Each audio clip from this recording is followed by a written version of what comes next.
വന്നേ. ആ ബാത്റൂമിൽ കയറി കൈയും കാലും മുഖമൊക്കെ ഒന്ന് കഴുക. സാറിന് വയ്യായെങ്കിൽ ഞാൻ വേണേ വീട്ടിൽ കൊണ്ടാക്കാം. ഇനി പരുവത്തിൽ ഓഫീസിൽ നിൽക്കണ്ട. അത് ശരിയാ. വന്നാട്ടെ, ഞങ്ങൾ പുറത്ത് വെയിറ്റ് ചെയ്യാം. ഇതൊന്നും വലിച്ച് ശീലമില്ലാത്ത ഒരു വലിച്ച ഇങ്ങനെയാ. എപ്പോഴും ചിരിയാ, ഒരുമാതിരി കൊച്ചു പിള്ളേരെ പോലെ. നടക്കാൻ പറഞ്ഞാൽ നടക്കും, ഇരിക്കാൻ പറഞ്ഞാൽ ഇരിക്കും. നിലാവത്ത് വിട്ട കോഴിയെ മാതിരി ഒക്കെ ഒരു സ്ലോ മോഷനാണ്.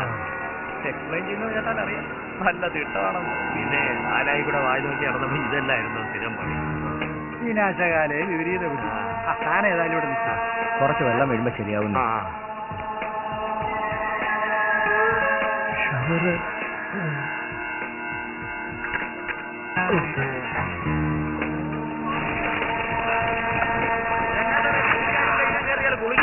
നല്ല പണിയാ കാണിക്കുന്നത്. ഇറങ്ങി വന്നേ. രമേശൻ സാർ സ്കൂട്ടർ എടുത്താണ് കാய்கறி കടയിൽ വന്നത്. സാമാൻ വാങ്ങിയിട്ട് സ്കൂട്ടർ എടുക്കാമേ ആട്ടോറിക്ഷയിൽ എറിപ്പോയാച്ച്. ട്രാഫിക് ബ്ലോക്കാരന് താമസിച്ചെന്നാ എന്നോട് പറഞ്ഞു. സ്കൂട്ടറിന് കുഴപ്പമൊന്നുമില്ലല്ലോ. ഇല്ല സാർ, സ്കൂട്ടർ ഓട്ടിയിട്ട് തന്നെ നിങ്ങ വന്നത്.